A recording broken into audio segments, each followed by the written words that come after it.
ఇప్పుడు స్టూడియోలో మనకు సంబంధించిన జూమ్లో ఆన్లైన్లో ఉన్నారు. ప్రస్తుతం ఇది జమిలీ ఎన్నికలకు సంబంధించిన మనం డిబేట్లో వెళ్ళే ముందు అసలు జమిలీ ఎన్నికలు ఏంటి, దీని మీద విశ్లేషణ సుధాకర్ శర్మ గారు మనకు పిలుస్తారు. అసలు సుధాకర్ శర్మ గారు మీరు చెప్పండి, అసలు జమిలీ అంటే ఏంటి, జమిలీ ఎన్నికలు ఏంటి, దీనికి సంబంధించిన పూర్తి వివరాలు చెప్పండి sir. Thank you, Jamil ji. Foresights TV has taken up a wonderful discussion today.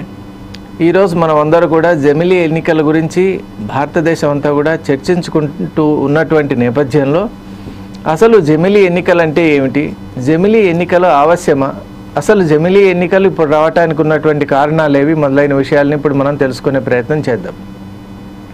ముఖ్యంగా భారతదేశం స్వతంత్రం సాధించిన తర్వాత పీపుల్స్ పార్టిసిపేషన్ యాక్ట్ ప్రకారం మనం డెమోక్రటికలీ ఎలక్టెడ్ పీపుల్ను పార్లమెంట్కి కానీ స్టేట్ అసెంబ్లీస్కి కానీ పంపాల్సినటువంటి ఒక ఆవశ్యకత ఏర్పడింది. ఆ నేపథ్యంలో 1951 నుండి 1967 వరకు 3 దశల్లో జరిగినటువంటి ఎన్నికలు సజావుగా జరిగాయి. అవి ఒక రకంగా చెప్పాలి అంటే జమిలీ ఎన్నికలే అని మనం భావించవచ్చు. ఎందుకు, సైమల్టేనియస్గా జరిగాయి కాబట్టి. మరి 1967 నుంచి అనేక కారణాల వల్ల, అంటే దేశంలో ఉన్నటువంటి ఇండియా అంటేనే బేసిక్గా geographically it's a very divergent place కాబట్టి వీ హ్యావ్ నార్త్ ఈస్టర్న్ ఉంది, అలాగే we have desert, we have the coast, we have plains, we have the plateau, everything is there in our Indian subcontinent. కాబట్టి అందుకే దీన్ని Indian sub continent అని కూడా మనం అంటున్నాం.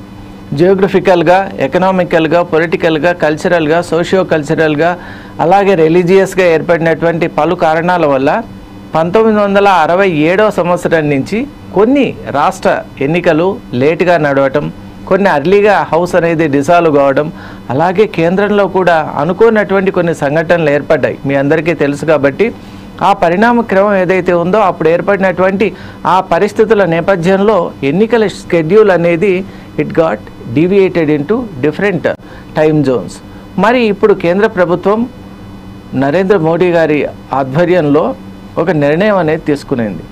ఇలా కాదు, మళ్ళీ కూడా మనం ఇంతకుముందు ఇతపూర్వం మనం ఎలా అయితే ఎన్నికలు నిర్వహించుకుంటూ ఉన్నామో ఆ పాత పద్ధతికే వెళ్ళాలి అనేటువంటి ఒక సంకల్పంతో సెప్టెంబర్లోనే 2023 సెప్టెంబర్లో ఒక హై లెవెల్ కమిటీని ఆర్గనైజ్ చేస్తూ ఒక నోటిఫికేషన్ పంపించింది. మరి ఆ కమిటీకి హెడ్గా ఇంతకుముందు ప్రెసిడెంట్ ఆఫ్ ఇండియాగా మనకు అందరికీ సేవలు అందించినటువంటి రామ్నాథ్ కోవింద్ గారిని హెడ్గా ఉంచారు. అలాగే మిగతా ఇప్పుడు సుప్రీంకోర్టు జడ్జెస్ కానివ్వండి, హరీష్ సాల్వే లాంటి వాళ్ళను, అమిత్ షా లాంటి వాళ్ళను, అలాగే మిగతా చాలామంది ప్రముఖులందరినీ కూడా ఆ పట్టికలో ఉంచి వాళ్ళతో ఒక హై లెవెల్ కమిటీ నిర్ణయించారు అక్కడ. అయితే ఈ సంవత్సరంలో మార్చిలో 18,000 పేజీలతో ఉన్నటువంటి అతి బృహత్తరమైనటువంటి ఒక రిపోర్ట్ అనేది ఆ కమిటీ మనకు ముందు ఉంచింది. మరి ఆ కమిటీ యొక్క సారాంశం ఏంటి అంటే 2029ని బేస్ ఇయర్గా తీసుకొని ఇటువంటి ప్రక్షాళన, రీఫార్మ్ కానీ, రీజనరేషన్ కానీ, రెన్యువల్ కానీ చేయాలి అనుకుంటే 2029తో మనం ప్రారంభం చేస్తే ఇంప్లిమెంటేషన్ మాత్రం 2034లో అవుతుంది. మరి ఇంత సుదీర్ఘమైనటువంటి ప్రక్రియ ఉన్నప్పుడు ఇంత త్వరగా మనం ఈ సమయంలో, ఈ సందర్భంలో ఈ ప్రక్రియను మనం తీసుకోవడం సమంజసమా కాదా అనేటువంటి వాదాలు ఉన్నాయి. నిజంగా ప్రతి పొలిటికల్ పార్టీ కూడా India is a sovereign democratic country కాబట్టి we have the freedom of expression. ఇలాంటి నేపథ్యంలో ఏ పార్టీ కూడా తమ అభిమతాన్ని చెప్పేటువంటి ఒక అవసరం ఉంది, ఆవశ్యకత ఉంది. ముఖ్యంగా మనం గమనిస్తే మనకిప్పుడు ఉన్నటువంటి కాన్స్టిట్యూషన్లో ఉన్న 18 అమెండ్మెంట్స్ మనం చేయాల్సి ఉంటుంది. ఇది జమిలీ ఎలక్షన్ కనుక మనం తీసుకొని రావాల్సి వస్తే దాంట్లో ప్రధానంగా కనుక మనం చూసినట్టయితే ఆర్టికల్ 83 చాలా ముఖ్యం. It is pertaining to the duration of the both houses of the parliament, upper house and lower house. అలాగే ఇక్కడ మనం కనుక చూసినట్టయితే article 172 is regarding the span or duration of the state legislative assemblies. మరి 172 కూడా ముఖ్యమే, ఎందుకంటే 172ను బట్టి ఇప్పుడు అక్కడ అప్పర్ హౌసెస్ కూడా లీడ్ అయ్యేటట్టు ఒక సింక్రనస్ సిచ్యువేషన్ను మనం ఏర్పాటు చేసుకోబోతున్నాం. కాబట్టి 83 అండ్ 172 ఆర్టికల్స్ను మనం సరిచేయవలసినటువంటి ఆవశ్యకత ఉంది. ఇది కాకుండా there is a need by the individual states to ratify to the amendment of 324A, article 324A కూడా మనం చేయాలి. ఎందుకంటే అక్కడ simultaneous elections to the local bodies, మనం గ్రామ పంచాయతీలు అంటాము, అలాగే మున్సిపల్ బాడీస్ కూడా మనం కన్కరెంట్గా చేసే విధానం ఒకటి ఏర్పాటు చేయాలి.